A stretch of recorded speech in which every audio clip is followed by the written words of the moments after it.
Hi,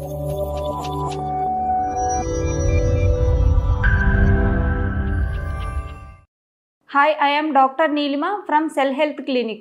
ఈ రోజు నేను చెప్పబోయే టాపిక్ థ్రాంబోసైటోపీనియా అంటే ప్లేట్లెట్ కౌంట్ అనేది ఎందుకు తగ్గుతుంది, దాని కారణాలు ఏమిటి, దాని యొక్క లక్షణాలు అనేటివి ఎలా ఉంటాయి, దాని ట్రీట్మెంట్ ఎలా ఉంటుంది, న్యాచురల్ ఫుడ్స్ ద్వారా తీసుకోవడం వలన మనకి ప్లేట్లెట్ కౌంట్ ఏమన్నా పెరుగుతుందా, మనం ఒకసారి ఇప్పుడు ఈ థ్రాంబోసైటోపీనియా గురించి తెలుసుకుందాము. థ్రాంబోసైటోపీనియా అనేది మెయిన్గా ఏమిటి అంటే ఇది రక్తంలో ప్లేట్లెట్ లోపాన్ని చూపించే ఒక వైద్య స్థితి. ఇది మెయిన్గా ప్లేట్లెట్ ఫంక్షన్ ఏమిటి అంటే రక్తస్రావాన్ని ఆపివేసి మరియు గాయాల నుంచి రక్షణకు కలిపివేస్తుంది. ప్లేట్లెట్ కౌంట్ అనేది తగ్గడం వలన ఏమవుతుంది అంటే రక్తస్రావము మరియు గాయాల సంభావ్యత పెరుగుతుంది. మనం ఇప్పుడు దాని ప్లేట్లెట్ కౌంట్ అనేది తగ్గడానికి గల కారణాలు ఏంటో చూద్దాము. ఫస్ట్ వన్ ఏమిటి అంటే డిక్రీజింగ్ ప్లేట్లెట్ ప్రొడక్షన్. దీంతో ఏమవుతుంది అంటే మెయిన్గా ఏ కండిషన్స్లో చూస్తాము అంటే లుకేమియా కండిషన్లో కానీ, అనీమిక్ కండిషన్స్లో కానీ, హెచ్ఐవిలో కానీ, హెపటైటిస్లో కానీ, ఎక్కువగా ఎక్సెస్గా ఆల్కహాల్ కన్జంప్షన్ చేసిన వాళ్ళల్లో కానీ, కీమో ట్రీట్మెంట్ తీసుకున్న వాళ్ళల్లో కానీ, రేడియేషన్ ట్రీట్మెంట్లో ఉన్న వాళ్ళకి కానీ, మెయిన్గా ఈ ట్రీట్మెంట్లో ఎక్కువగా ఉన్న వాళ్ళకి ఏమవుతుందంటే బోన్ మ్యారో మీద ఎక్కువగా ఇంపాక్ట్ అవుతుంది. అంటే దీని మీద ఎక్కువగా బోన్ మ్యారో మీద ఎక్కువగా ఇంపాక్ట్ అవ్వడం వలన మనకి ప్లేట్లెట్ కౌంట్ అనేది తగ్గడం అనేది జరుగుతుంది. Second one increasing platelet destruction. ఇది ఏంటి అంటే నార్మల్గా ఆటో ఇమ్యూనో కండిషన్స్లో ఏమిటంటే రోగ నిరోధక వ్యవస్థ అనేది ప్లేట్లెట్ పైన దాడి చేసినప్పుడు కానీ, లేదా కొన్ని ఔషధాలు అంటే కొన్ని ఏమైనా మెడికేషన్స్ యూజ్ చేసినప్పుడు కానీ వేగంగా మనకి ప్లేట్లెట్ కౌంట్ తగ్గడం అనేది జరుగుతుంది. ఏ కండిషన్స్లో చూస్తాము అంటే ఆటో ఇమ్యూనో కండిషన్స్లో చూస్తాం. ఐటీపీ ఇమ్యూనో థ్రాంబోసైటోపెనిక్ పర్ప్యూరా కండిషన్లో కానీ, టీటీపీ ఈ కండిషన్లో చూస్తూ ఉంటాం. ప్రెగ్నెన్సీ కండిషన్స్లో కానీ, మెడికేషన్ అంటే హెపారిన్ తీసుకున్నప్పుడు కానీ ఈ కండిషన్లో మనము ఈ ప్లేట్లెట్ కౌంట్ తగ్గడం అనేది చూస్తూ ఉంటాం. అంటే ప్లేట్లెట్ కౌంట్ అనేది తగ్గుతుంది, ప్లస్ డిస్ట్రక్షన్ కూడా అవుతుంది. థ్రాంబోసైటోపీనియా అంటే ప్లేట్లెట్ కౌంట్ అనేది తక్కువగా ఉన్నప్పుడు దాని యొక్క లక్షణాలు అనేటివి ఎలా ఉంటాయి అంటే చర్మం కింద ఎర్రగా కానీ ఊదా రంగు కలర్లో మనకి మచ్చలు అనేటివి కనిపిస్తూ ఉంటాయి. కొందరికి యూరిన్లో బ్లడ్ కనిపిస్తుంది, కొందరికి స్టూల్లో బ్లడ్ అనేది కనిపిస్తూ ఉంటుంది. మెయిన్గా మనకి నోస్ నుంచి బ్లీడింగ్ కానీ, గమ్స్ నుంచి బ్లీడింగ్ అనేది చూస్తూ ఉంటాము. కొంతమందిలో ఏమిటి అంటే హెవీ మెన్స్ట్రువల్ బ్లీడింగ్ అనేది అవుతుంది. కొంతమందిలో ఏమిటంటే స్ప్లీన్ అనేది ఎన్లార్జ్ అవుతుంది.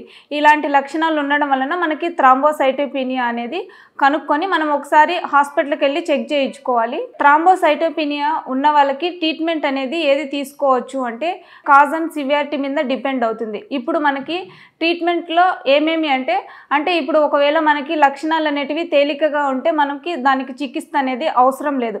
ఒకవేళ లక్షణాలు అనేటివి తీవ్రంగా ఉంటే మనం ఏం చేయాలి అంటే ప్లేట్లెట్ ట్రాన్స్ఫ్యూషన్ కానీ, లేదా కొన్ని మెడికేషన్స్ ఏమైనా యూజ్ చేయడం కానీ, కొందరికి స్ప్లీన్ రిమూవ్ చేయడం కానీ ఇట్లాంటివి అనేది చేస్తూ ఉంటారు. దీనికి న్యాచురల్ ఫుడ్ తీసుకోవడం వలన మనకి ప్లేట్లెట్ కౌంట్ అనేది పెరగడం జరుగుతుంది. అవేవేవో ఒకసారి చూద్దాము. ఆమ్లా అనేది తీసుకోవాలి. దీంతో మెయిన్గా వైటమిన్ సి కాంపోనెంట్ అనేది ఉంటుంది. ఇది ఎక్కువగా తీసుకోవడం వలన ఏమవుతుందంటే మన బాడీలో ప్లేట్లెట్ కౌంట్ అనేది ఇండైరెక్ట్గా పెరగడం అనేది జరుగుతుంది. ప్లస్ మనకి ఐరన్ అబ్జార్ప్షన్ కూడా బాగా పెరుగుతుంది.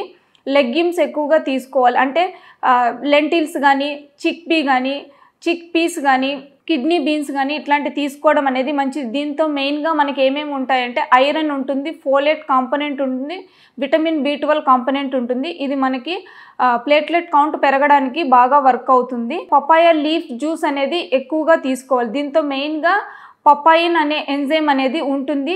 దీంతో ఎక్కువగా వైటమిన్ సి కాంపోనెంట్ అనేది ఉంటుంది. ఇది ఎక్కువగా తీసుకోవడం వలన మన ఇమ్యూనిటీ అనేది బాగా పెరుగుతుంది. దాని వలన ఇమ్యూనిటీ ఎక్కువగా పెరగడం వలన మనకి ప్లేట్లెట్ కౌంట్ కూడా పెరిగే అవకాశం అనేది ఎక్కువ శాతము ఉంటుంది. బెర్రీస్ ఎక్కువగా తీసుకోవాలి. స్ట్రాబెర్రీస్ కానీ, క్యాన్బెర్రీస్ కానీ, బ్లూబెర్రీస్ కానీ ఇట్లాంటి ఎక్కువ తీసుకోవాలి. దీంతో యాంటీ ఆక్సిడెంట్స్ ఉంటాయి. ప్లస్ వైటమిన్ కే అనేది ఎక్కువగా ఉంటుంది. ఇది ఎక్కువగా తీసుకోవడం వలన ఏమవుతుందంటే ప్లేట్లెట్ ఫంక్షనింగ్ అనేది పెరగడానికి బాగా సపోర్ట్ చేస్తుంది. ప్లస్ మనకి ఆక్సిడేటివ్ స్ట్రెస్ నుంచి ప్రొటెక్ట్ చేయడానికి బాగా వర్క్ అవుతుంది. నట్స్ కానీ సీడ్స్ కానీ ఎక్కువ తీసుకోవడం మంచిది. అంటే ఆల్మండ్స్ కానీ, చియా సీడ్స్ కానీ, వాల్నట్స్ కానీ ఇట్లాంటి ఎక్కువగా తీసుకోవడం వలన వీటిల్లో ఎక్కువగా ఏమేమి ఉంటాయంటే ఫ్యాటీ యాసిడ్స్ అనేటివి ఉంటాయి, జింక్ కాంపోనెంట్ అనేది ఉంటుంది, ప్లస్ వైటమిన్ ఈ అనేది ఉంటుంది. ఇది ఎక్కువగా తీసుకోవడం వలన మనకి ప్లేట్లెట్ కౌంట్ పెరిగే అవకాశం అనేది ఎక్కువ శాతం ఉంటుంది. ఇంకొకటి ఏమిటి అంటే బీట్రూట్ ప్లస్ క్యారెట్ కాంబినేషన్ ఈ రెండు తీసుకోవడం వలన మనకి ఈ రెండిట్లో ఎక్కువగా ఐరన్ కాంపోనెంట్ ఉంటుంది, ఫోలిక్ యాసిడ్ ఉంటుంది, ప్లస్ యాంటీ ఆక్సిడెంట్స్ అనేటివి ఉంటాయి. ఇది మెయిన్గా ఆర్బీసీ ప్రొడక్షన్ అనేది స్టిమ్యులేట్ చేయడానికి వర్క్ అవుతుంది, ప్లస్ న్యాచురల్గా మనకి ప్లేట్లెట్ కౌంట్ పెరగడానికి బాగా వర్క్ అవుతుంది. ఇట్లా న్యాచురల్ వేస్ ఫాలో అవ్వడం వలన మనకి ప్లేట్లెట్ కౌంట్ అనేది పెరగడానికి అవకాశం అనేది ఎక్కువగా ఉంటుంది. సో నేను చెప్పిన విధానము విన్నారు కదా, ఈ విధానం ఫాలో అవ్వడం వలన మీకు న్యాచురల్గా ప్లేట్లెట్ కౌంట్ అనేది పెరుగుతుంది. మరొక టాపిక్తో మరొక వీడియోలో కలుద్దాం. Thank you.